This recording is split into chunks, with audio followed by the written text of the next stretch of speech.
মধ্যপ্রাচ্যে আবারও উত্তেজনা আগুন জ্বলে উঠেছে। ইরানের পারমাণবিক কর্মসূচি সাময়িক তৎপরতা নিয়ে দীর্ঘদিন ধরে চলা উদ্বেগ এবার রূপ নিয়েছে সরাসরি সংঘাতে।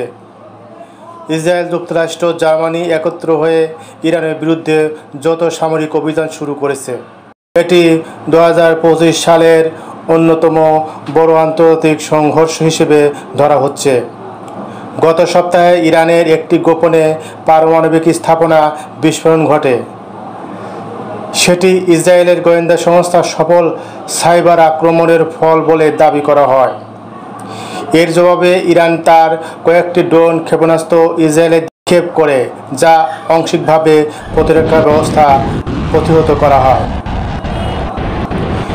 এই ঘটনার পর যুক্তরাষ্ট্র, জার্মানি ন্যাটো মিত্র হিসেবে ইসরায়েলের পাশে দাঁড়িয়ে ঘোষণা দেয় যে ইরানের বিরুদ্ধে যৌথ সামরিক প্রক্রিয়া আরও বাড়ানো হবে। 21শে জুন রাতে তিনি দেশের বিমান বাহিনী একযোগে ইরানের বেশ কয়েকটি সামরিক ঘাঁটি, রাডার সেন্টার ও পারমাণবিক গবেষণা স্থাপনা হামলা চালায়। ইসরায়েলের F-35 ড্রোন বাহিনী তেহরানের নিকটবর্তী দুটি সাইটে হামলা চালায়। যুক্তরাষ্ট্র মধ্যপ্রাচ্য অবস্থানরত যুদ্ধজাহাজ থেকে ক্রুজ মিসাইল নিক্ষেপ করে। জার্মানি ইউরোপ থেকে পাঠানো ট্যাকটিক্যাল জেট ব্যবহার করে ইরানের পশ্চিমাঞ্চলে হামলা করে। ইরান দাবি করে তাদের বিমান প্রতিরক্ষা ব্যবস্থা অন্তত 40% হামলা প্রতিহত করা হয়েছে। তবে বেসামরিক মৃত্যুর খবর পাওয়া যাচ্ছে।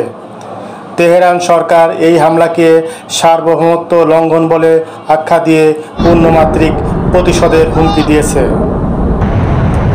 ইরানের সঙ্গে রাশিয়া, চীন আলোচনা বসেছে, যার ফলে যুদ্ধটি বৃহত্তম আন্তর্জাতিক সংগঠন রূপ নিতে পারে বলে আশঙ্কা করা হচ্ছে।